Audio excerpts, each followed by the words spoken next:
दोस्तों आज मैं बात करूंगा अबाउट कॉमन फिजियोथेरेपी मिस्टेक्स के जो गलतियां करते हैं। मैंने बहुत डिस्कशंस किए हैं हमारे फिजियोथेरेपिस्ट से और उनसे ही उनके एक्सपीरियंस से ही डिस्कस करके, सत्यजीत के एक्सपीरियंस से ही डिस्कस करके ये पॉइंट्स हमने सोचे हैं। सबसे पहला होता है कि लोग सोचते हैं नो पेन नो गेन, के मतलब अगर फिजियोथेरेपी कर रहे हैं तो बहुत दर्द होना चाहिए। ये गलत कंसेप्ट है।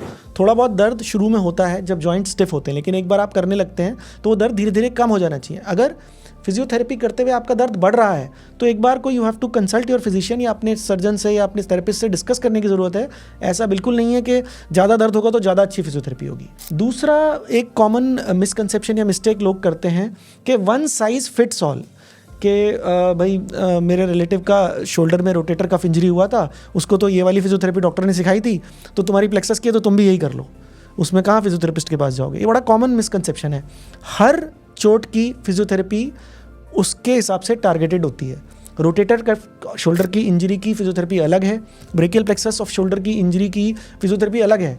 तो इसी तरह टीएफसीसी इंजरी या कोई भी टेंडन या किसी लिगामेंट की इंजरी की फिजियोथेरेपी हाथ की अलग है और ब्रेकियल प्लेक्सस के हाथ की इंजरी या नर्व इंजरी की फिजियोथेरेपी अलग है। तो it one size fits all is absolutely wrong.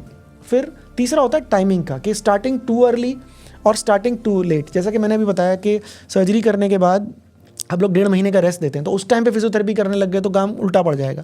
या फिर चोट लग गई, महीनों हो गए, उसके बाद फिजियोथेरेपी स्टार्ट कर रहे हैं। शुरू के टाइम पे अगर 1 महीने के अंदर अंदर फिजियोथेरेपी नहीं स्टार्ट की तो जोड़ बहुत जाम हो जाते हैं and it is very very painful. फिर चौथा है क्वालिटी ऑफ मूवमेंट को नहीं देखते, हम रेपिटेशंस को देखते हैं। फिजियोथेरेपिस्ट ने कराया, मैंने 200 बार ऐसे करा लिया, ये नहीं देखा कि 200 बार ठीक से भी करा रहे हैं कि नहीं। तो quality of movement is very important, कि अगर आप फिजियोथेरेपी कर रहे हैं तो जो आपका मूवमेंट है, चाहे रेपिटेशंस बहुत ज़्यादा ना हो, लेकिन एटलीस्ट उसकी जो क्वालिटी है वो अच्छी होनी चाहिए। पांचवा जो मैं देखता हूँ वो ये है कि मशीनों का बहुत यूज़ कर रहे हैं लोग, कि जैसे टेंस आ गया, लेज़र आ गया, हीट थेरेपी आ गई, अल्ट्रासाउंड आ गया। उसमें क्या है, अगर हम फिजियोथेरेपी कर रहे हैं 20 मिनट तक हमने हीटिंग कर ली, लेज़र कर लिया और 5 मिनट एक्सरसाइज की, तो ये बिल्कुल गलत है। एक्चुअली डोमिनेंस फिजियोथेरेपी में एक्सरसाइज की होनी चाहिए, ना कि आपकी मशीनों की। ये एक बैलेंस हमें बना के चलना है कि आपने अगर 20 मिनट एक्सरसाइज किए तो 5 से 10 मिनट आप मशीन्स यूज़ कर सकते हैं। तो ये हो गया। फिर है हमारा जो सेंसिबिलिटी है, जो फिजियोथेरेपी सिर्फ मोटर नहीं होती है, फिजियोथेरेपी हमारे टच की सेंसेशंस के बारे में भी होती है।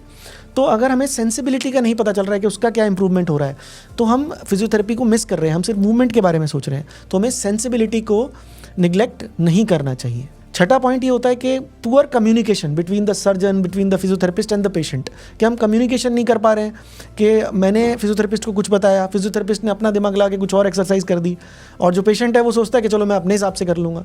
तो एक थोड़ा सा टैंडम अंडरस्टैंडिंग होनी चाहिए between the surgeon, the physiotherapist and the patient to get the best result. और आखिरी चीज़ है कंप्लायंस।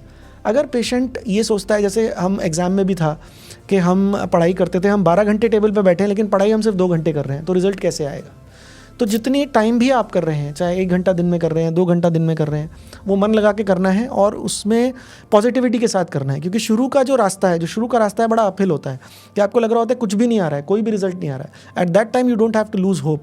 आप लगे रहिए, करते रहिए, and then when you start getting results, तब आप दुगनी एनर्जी से उसको कीजिए। तो you have to be honest when you are doing your physiotherapy.